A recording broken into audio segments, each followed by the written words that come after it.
শুক্রিয়া জ্ঞাপন করছি। সকলে বলুন আলহামদুলিল্লাহ। অতঃপর প্রেরিত নবী সৈয়দুল মুরসালিন রাহমাতুল লিল আলামিন হযরত মুহাম্মদ মুস্তাফা আহমদ মুজতবা সাল্লাল্লাহু আলাইহি ওয়াসাল্লাম নবী শত সহস্র দরুদ ও শান্তি ধারা অবতীর্ণ হোক। আল্লাহুম্মা সাল্লি আলাইহি আল্লাহুম্মা বারিক।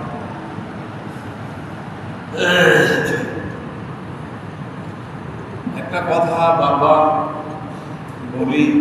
বলা হয়, কিন্তু আমল হয় না। আজকে আমরা নামাজ পড়তে আসবো মসজিদে প্রবেশ করার পর যে জায়গাটা দেখবেন যে ফাঁকা আছে, ফাঁকা জায়গাটা আপনি পূরণ করবেন। এইদিকে খালি থাকলো, ওইদিকে শেষে কাদার বন্দি হয়ে গেল। এটা ঠিক নয়। এভাবে নামাজ পড়তে আসলে এত অপেক্ষা করে, এত মনের মধ্যে কাহিনী, নামাজ পড়তে আসলে নামাজের মতো নামাজের যে হক, মসজিদের যে হক, এই যে সাফ তার কাতারবন্দি হতে হবে, লাইন সোজা করতে হবে। নামাজে দাঁড়ালে লাইন সঠিক যদি হয় তাহলে নামাজ সঠিক হবে। লাইন যদি এলোমেলো হয় নামাজ এলোমেলো হয়ে যাবে, নামাজ হবে না ঠিক মতো। নামাজে ঢুকলাম, মসজিদে ঢুকলাম, যেখানে পারলাম ওখানে বসে গেলাম। এটা কি আখলাক না এটা কি শিক্ষা? এটা শিক্ষা নয়। নবীর শিক্ষা শুনে লা ইয়াযালু কওমুন ইয়াতাকাল্লামুনা সাফিল আওয়াল হাত্তা ইয়াখরাহুল্লাহু ফিন নার। যেই ব্যক্তি আগের কাতারে জায়গা থাকলো আর আগের কাতারে জায়গা থাকা সত্ত্বেও জায়গা নিল না, পিছনে বসলো, কিয়ামতের দিন তাকে ধাক্কা মারতে মারতে জাহান্নামে নিক্ষেপ করা হবে। তুমি কি ধাক্কা খেয়ে জাহান্নামে নিক্ষেপ হতে চাও? নামাজ পড়তে আসছি, এত কাহিনী কেন? কখন আর শিখবে? বয়স তো হয়ে গেল, কবরে যাওয়ার বেলা হয়ে গেছে, আর বেশি দেরি নাই, কবরে যাওয়ার বেলা হয়ে গেছে। মসজিদে ঢুকবো ঠিক মতো, যেখানে আমার জায়গা সেখানে আমি দখল করবো, যেখানে সেখানে দাঁড়িয়ে গেলে নামাজ পড়লে নামাজ পড়ার হক আদায় হবে না। এটা একটা কথা হলো। আর দ্বিতীয় কথা হলো যে পিছনে আসবে, পরে আসবে, পরে মসজিদে আসবে, আর বেড়া ফুটানি করে মানুষের গর্দান হঠাৎ হঠাৎ সামনে কাটাতে আগে জায়গা নেবে। ওই জন্য জাহান্নামেরও যাওয়ার জন্য একটা সড়ক বানিয়ে নেবে, রাস্তা নেই। দুই রকমই হয়, আগে আসবে পিছনে বসবে, আর পরে আসবে আর আগে মানুষকে সরাতে সরাতে জায়গা নিতে হবে। এখনো পর্যন্ত নামাজ কিভাবে পড়তে হবে, নামাজ পড়ার, মসজিদে বসার, মসজিদে ঢোকার দোয়া ও তাসবিহ জানলাম না, কোন পা আগে ঢোকাতে হবে, কোন পা বের করতে হবে। দেখছি অনেকে আগে বাম পা মসজিদে ঢুকিয়ে দিচ্ছে, একটু শিখলেও না, বলার পরে ওরা আমলও থাকে না। আরে মসজিদে ঢুকো, ডান পা আগে ঢুকাও। মসজিদে নামাজ পড়ে যখন ফারেক হবে, বের হবে, তখন বাম পা বের করো। দুয়া আছে, আল্লাহুম্মা আফতাহ লি আবওয়াবা রাহমাতিকা, হে আল্লাহ তোমার রহমতের দরজা আমাকে খুলে দাও।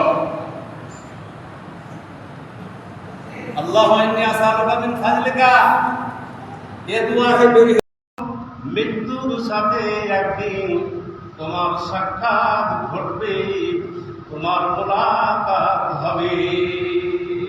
মরে যেতে হবে। তাহলে মরে যেতে হবে যে এত বাহাদুরি কেন? এত বাহাদুরি কিসে? বাহাদুরি ছেড়ে দেন, সোজা পথে আসেন, সোজা পথ ধরেন, তাহলে মুশকিল আছে। আল্লাহ শোনেন, মরার পরে কবরে যাবে, মরার পরে কবরে যাবে।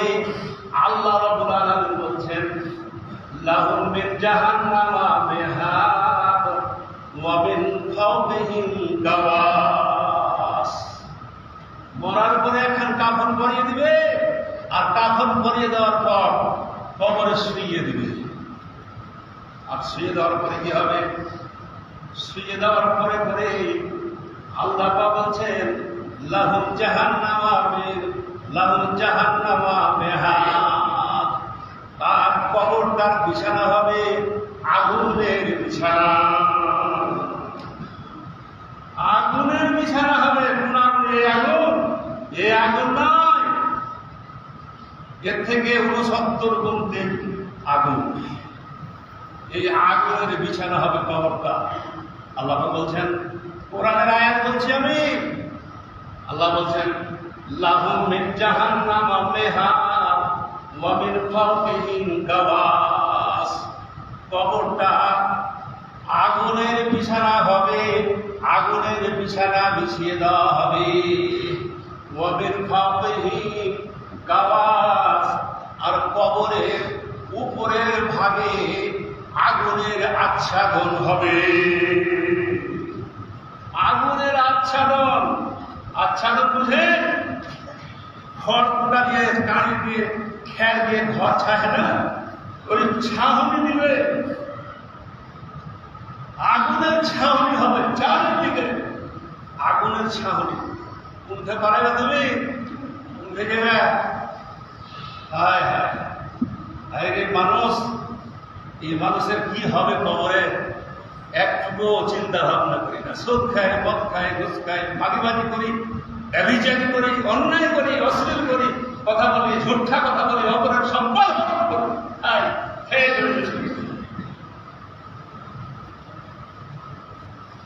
আল্লাহ হেদায়েত দাও এই কওমকে। আল্লাহ সূরা বারাতে আল্লাহ পাক বলছেন আলাইহিম নারুন মুসাকা। আল্লাহ রাব্বুল আলামিন বলছেন আলাইহিম নারুন মুসাকা, তাদেরকে এমন ভাবে ঘেরবে জাহান্নামের আগুনে, তার চতুর্দিকে বেড়া দিয়ে দেওয়া হবে, পরিবেষ্টিত করে রাখবে। আগুনের মানে আগুনের দ্বারা তাদের কবরটাকে একেবারে পরিবেষ্টিত করে রাখবে। ভয় হচ্ছে? এক রেখা যারা নামাজ পড়ি না, যারা 7টার সময় উঠি, 8টার সময় উঠি, মুখ ধুই না, যারা মুখ ধুই না, এক অঙ্কের নামাজ নাই,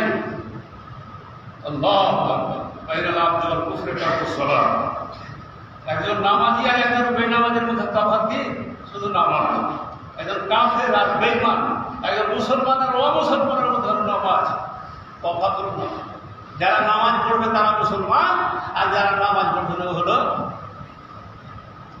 কাফের, অমুসলমান, বেঈমান। নামাজ নেই, রোজা নেই, কিচ্ছু নেই, আর নামকে অস্থায়ী শোনে। আল্লাহ হাদিসে এসেছে লা ইয়াবকা মিনাল ইসলামি ইল্লা ইসমুহু ইয়াতি আলান নাস জামানুন। এমন একটা সময় আসবে, নবী বলছেন এমন একটা কাল আসবে, ইয়াতি আলান নাস জামানুন লা ইয়াবকা মিনাল ইসলামি ইল্লা ইসমুহু, শুধু নামটা থাকবে আব্দুর রহমান, আব্দুল জলিল, আব্দুল খালেদ, আব্দুল বাসিত, সুন্দর নাম, কিন্তু তার ক্রিয়া কাণ্ড, তার আচার আচরণ কিছুই থাকবে না, সব মুসলিমদের মতো হয়ে যাবে।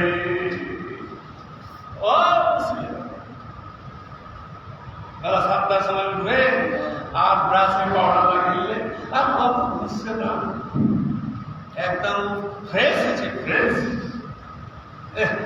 ফ্রেশ হয়েছে, মা সব করে আর এখন গড়গড়া করে টেনা লিয়ার বাস একবার এক কথা বেরিয়ে লিয়া বসবার বাস ধরে যাচ্ছে, ট্রেনার বাস চললো ব্যবসা।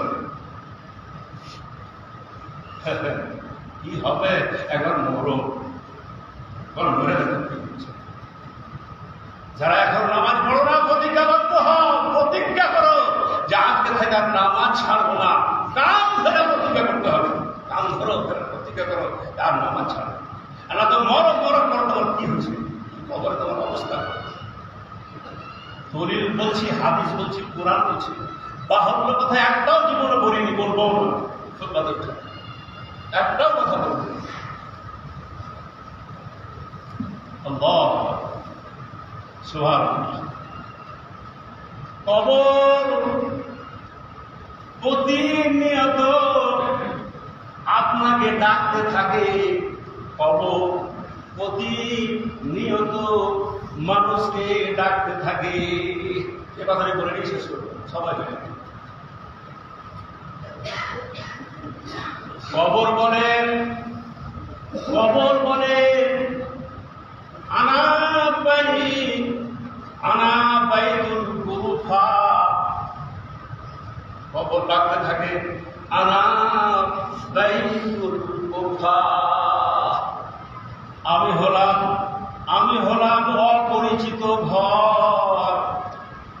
ওই মানুষ সরে দাও, আমি হলাম অপরিচিত ঘর। আমার কাছে আসলে চিন্তা ভাবনা করে আসবে, চিন্তা ভাবনা করে কবরে যাও, বিনা চিন্তা ভাবনা করে কবরে যেও না। 2 নম্বর কথা কবর বলতে থাকে আনা বাইতুল ওয়াহদা। আমি হলাম একা থাকার ঘর। এখানে কোনো সঙ্গী নেই, সাথী নেই, এখানে কোনো আপনজন নেই। আনা বাইতুল ওয়াহদা। আমি হলাম একাকীর ঘর, একা থাকার ঘর। ওই আমার কাছে আসলে, আমার ভিতরে ঢুকলে চিন্তা ভাবনা করে ঢুকলা। 2 নম্বর কথা কবর ডাকতে থাকে, বলছে প্রতিনিয়ত। 3 নম্বর কথা বলছে কবর বলতে থাকে 3 নম্বর কথা আনা বাইতুল কুর। আমি হলাম কীড়া মাকুড়ার ঘর, আমি হলাম সাপ বিচ্ছুর ঘর।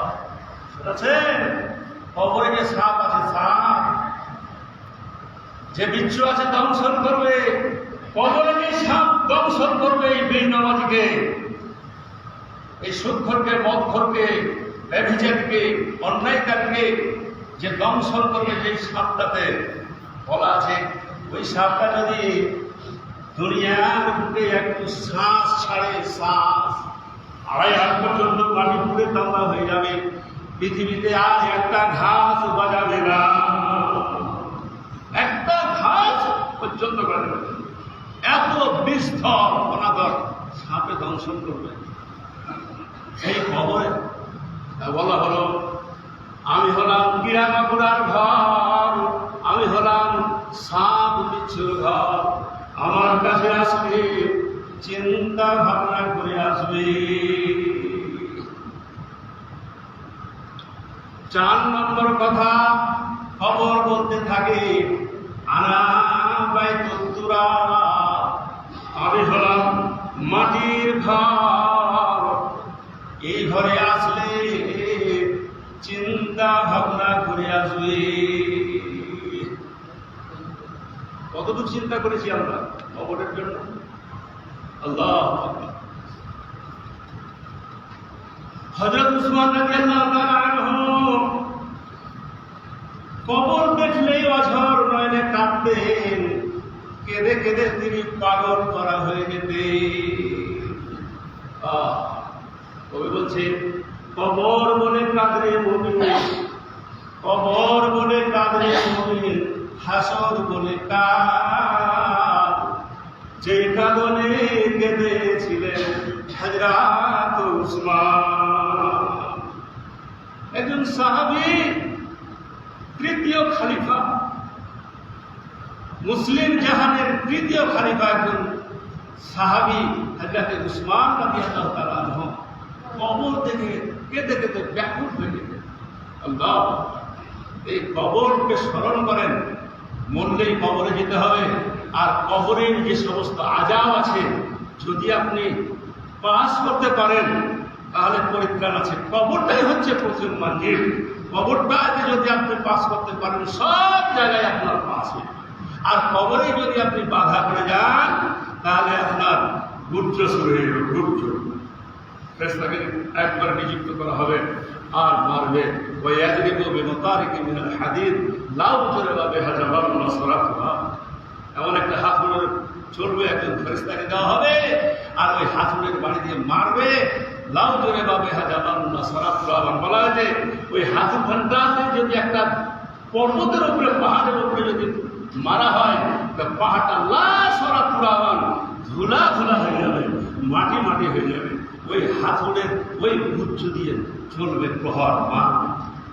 اللهم صل على محمد وعلى ال محمد كما صليت على ابراهيم وعلى ال ابراهيم انك حميد مجيد